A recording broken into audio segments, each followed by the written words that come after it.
আকাশবাণী কলকাতা। স্থানীয় সংবাদ পড়ছি নমামি বসুরুদ্র। প্রথমে বিশেষ বিশেষ খবর।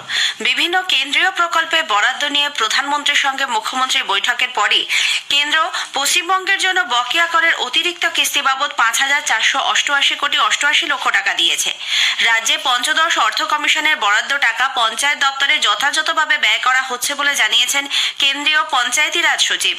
মহার্ঘ ভাতার দাবিতে রাজ্য সরকারি কর্মচারীদের নবান্নের সামনে ধর্ণা কর্মসূচির সময়সীমা আজ বিকেলে শেষ হচ্ছে।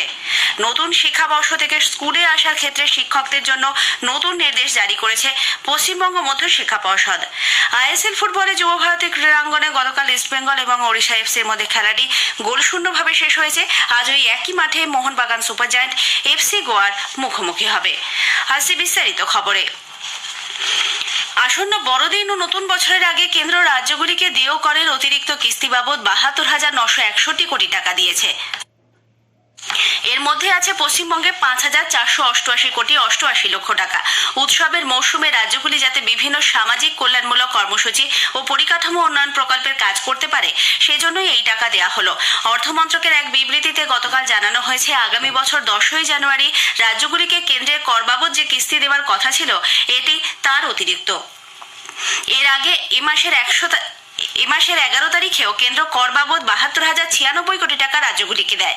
উল্লেখ্য, ১০০ দিনের কাজ আবাস যোজনার মতো প্রকল্পে কেন্দ্রীয় বরাদ্দ নিয়ে প্রধানমন্ত্রী নরেন্দ্র মোদীর সঙ্গে মুখ্যমন্ত্রী মমতা ব্যানার্জির বৈঠকের পরই রাজ্যের জন্য কেন্দ্র এই অর্থ বরাদ্দ করল। রাজ্যের অর্থ প্রতিমন্ত্রী চন্দ্রিমা ভট্টাচার্য অবশ্য বলেছেন, এর মধ্যে নতুনত্ব কিছু নেই। কর বাবদ রাজ্যের যে পাওনা তার অতিরিক্ত কিস্তি হিসেবেই এই অর্থ দেয়া হয়েছে। বিভিন্ন কেন্দ্রীয় প্রকল্পে রাজ্যে পঞ্চদশ অর্থ কমিশনের বরাদ্দ টাকা পঞ্চায়েত দপ্তরে যথাযথভাবে ব্যয় করা হচ্ছে বলে জানিয়েছেন কেন্দ্রীয় পঞ্চায়েতি রাজ সচিব বিবেক ভরদ্বাজ। তিনি গতকাল পঞ্চায়েত দপ্তর ও জেলা প্রশাসনের সঙ্গে বৈঠক করেন।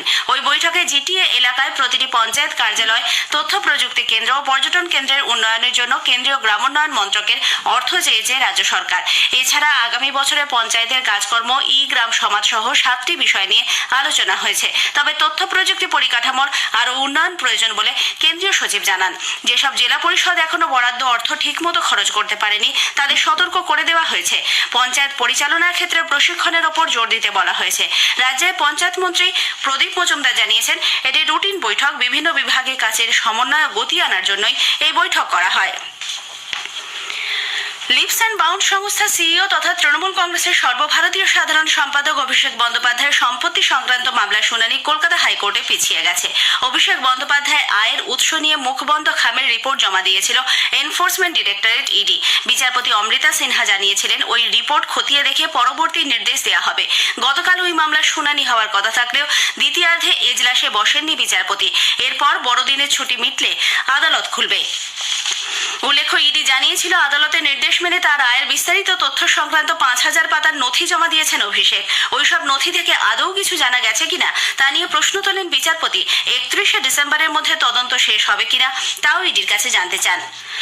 মহার্ঘ ভাতার দাবিতে রাজ্য সরকারি কর্মচারীদের নবান্নের সামনে ধর্ণা কর্মসূচি আজ বিকেল পর্যন্ত চলবে। গতকাল কলকাতা হাইকোর্টের ডিভিশন বেঞ্চ সিঙ্গেল বেঞ্চের ৭২ ঘন্টার ধর্ণায় বসার নির্দেশ খারিজ করে ৪৮ ঘন্টায় এই কর্মসূচি চালানোর অনুমতি দেয়। তারপর থেকে নির্দিষ্ট স্থানে দিয়ে আন্দোলনকারীদের ধর্ণা চলছে।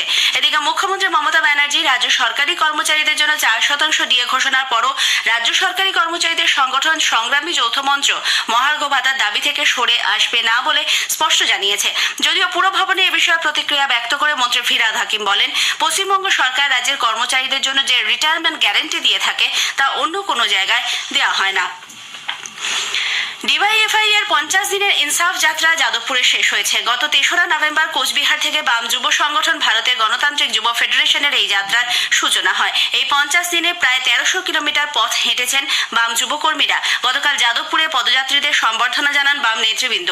সেখানে এক সমাবেশে ভাষণ দেন ডিওয়াইএফআই রাজ্য সম্পাদক মীনাক্ষী মুখোপাধ্যায়। তিনি বলেন, গোটা যাত্রা পর্বে তারা অভূতপূর্ব সাড়া পেয়েছেন।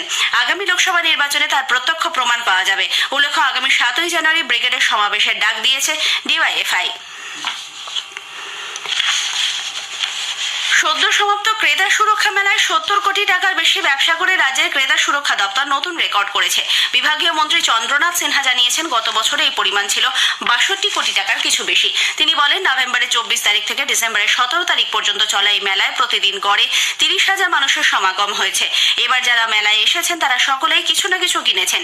23টি জেলার 7,000-এর বেশি শিল্পীরা ইকো পার্ক লাগোয়া প্রাঙ্গণে এই মেলায় অংশগ্রহণ করেন। স্থানীয় সংবাদ শুনছেন আকাশবাণী কলকাতা কেন্দ্র থেকে।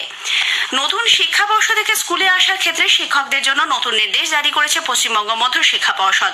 নতুন শিক্ষাবর্ষের ক্যালেন্ডার প্রকাশ করে পর্ষদ জানিয়েছে, সকাল 10:40 পর স্কুলে ঢুকলে লাল কালি পড়বে, অর্থাৎ তা লেট হিসেবে গণ্য করা হবে। আর 11:15 পর স্কুলে ঢুকলে সেই দিনটিকে ছুটির দিন হিসেবে গণ্য করা হবে। এখন শিক্ষকদের 10:50 মধ্যে স্কুলে ঢুকতে বলা হয়।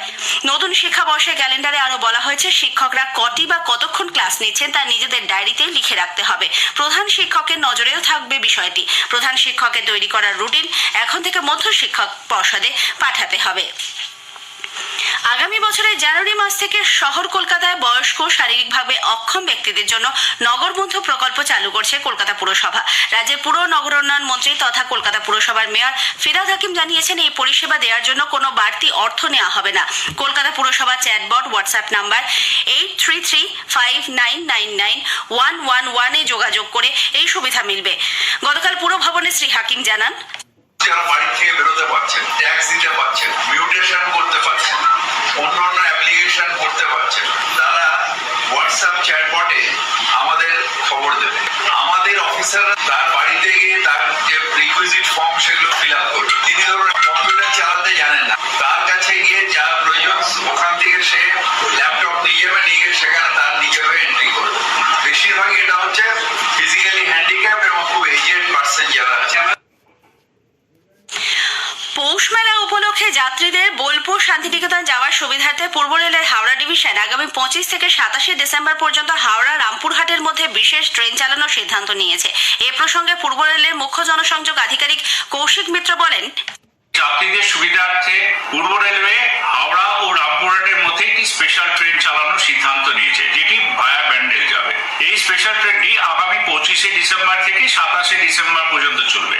এই 3 দিন আমরা দেখেছি প্রচুর ভিড় হয় বা মানুষের অনেক দাবি ছিল যে পৌষ মেলাতে তারা বোলপুর যেতে পারছে না। সেই কথা মাথায় রেখে এই হাওড়া থেকে ট্রেনটি ছাড়বে সকাল 7:15 এবং রামপুরহাটে গিয়ে পৌঁছবে বেলা 11টায়। আবার রামপুরহাট থেকে ছেড়ে আসবে ঠিক বেলা 3টেয় এবং হাওড়া এসে পৌঁছবে সন্ধ্যে 7টায়। ট্রেনটি সমস্ত কোচ দ্বিতীয় সাধারণ শ্রেণী করা হয়েছে। এদিকে বড়দিনের প্রাককালে অতিরিক্ত যাত্রী ভিড় সামলাতে পূর্ব রেলের হাওড়া ডিভিশন আগামী 24 ডিসেম্বর অর্থাৎ আগামীকাল বিশেষ ইএমইউ ট্রেন চালানোর সিদ্ধান্ত নিয়েছে। কলকাতার বাবুঘাটের পর বীরভূমের কঙ্কালীতলায় বেনারসের আদলের সন্ধ্যা আরতি শুরু হয়েছে। সতীর 51 পীঠের মধ্যে এই জেলায় রয়েছে 5টি পীঠ, তার অন্যতম কঙ্কালীতলা। কোপাই নদীর উত্তর দিকে এই আরতির আয়োজন করা হয়। প্রত্যেকদিন সন্ধ্যায় চলবে এই আরতি। গতকাল 5 জন পুরোহিত মিলে আরতি সারেন। উল্লেখ্য, কঙ্কালীতলা মন্দিরের গর্ভগৃহের পাশেই রয়েছে একটি কুণ্ড। কথিত আছে সেই কুণ্ড সরাসরি কাশীর মণিকর্ণিকা ঘাটের সঙ্গে যুক্ত। বঙ্গোপসাগরে সৃষ্ট ঘূর্ণাবর্তের জেরে উত্তর পশ্চিম ভারত থেকে শীতল বাতাস রাজ্যে প্রবেশ না করায় কলকাতা সহ দক্ষিণবঙ্গে আজও তাপমাত্রা খানিকটা বেড়েছে। সকালে সর্বনিম্ন তাপমাত্রা রেকর্ড করা হয়েছে 16.9 ডিগ্রি সেলসিয়াস, স্বাভাবিকের থেকে যা 2 ডিগ্রি বেশি। দিনের সর্বোচ্চ তাপমাত্রা অবশ্য ছিল স্বাভাবিকের 1 ডিগ্রি কম, 25.1 ডিগ্রি সেলসিয়াস। তাপমাত্রা বাড়তে পারে উত্তরবঙ্গের জেলাগুলিতেও। বর্ষবরণের সপ্তাহে রাজ্যে আবহাওয়া থাকবে মেঘলা। দেশের অন্যান্য রাজ্যের পাশাপাশি এ রাজ্যেও বেশ কয়েকজন করোনা আক্রান্তের সন্ধান মিলেছে। কলকাতায় গতকাল নতুন করে আরো 5 জন আক্রান্তের খোঁজ পাওয়া গেছে। এ নিয়ে গত 2 দিনে 6 মাসের এক শিশু সহ 8 জনের রিপোর্ট পজিটিভ এলেও এই 8 জনের দেহে করোনার নতুন প্রজাতি JN1 রয়েছে কিনা তা জানতে এদের জেনোম সিকোয়েন্সিং করতে বলা হয়েছে। আইএসএল ফুটবলে যুব ভারতী ক্রীড়াঙ্গনে গতকাল ইস্টবেঙ্গল এবং ওড়িশা এফসির মধ্যে খেলাটি গোলশূন্যভাবে শেষ হয়েছে। এর ফলে 10 ম্যাচ খেলে 11 পয়েন্ট নিয়ে ইস্টবেঙ্গল 7ম স্থানে রইল, ওড়িশা রয়েছে 5ম স্থানে। এদিকে আজ ওই একই মাঠে মোহনবাগান সুপার জায়ান্ট এফসি গোয়ার মুখোমুখি হবে। খেলা শুরু হবে রাত 8টায়। মোহনবাগান 8 ম্যাচে 19 পয়েন্ট সংগ্রহ করে লীগ তালিকার 3য় স্থানে রয়েছে। সমসংখ্যক ম্যাচে 20 পয়েন্ট নিয়ে শীর্ষে রয়েছে গোয়া। এখনো পর্যন্ত তারা অপরাজিত।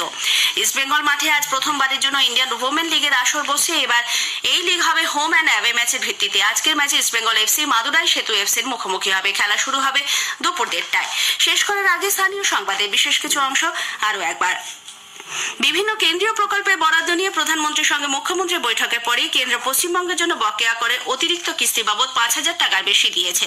রাজ্যে পঞ্চদশ অর্থ কমিশনের বরাদ্দ টাকা পঞ্চায়েত দপ্তরে যথাযথভাবে ব্যয় করা হচ্ছে বলে জানিয়েছেন কেন্দ্রীয় পঞ্চায়েতি রাজ সচিব।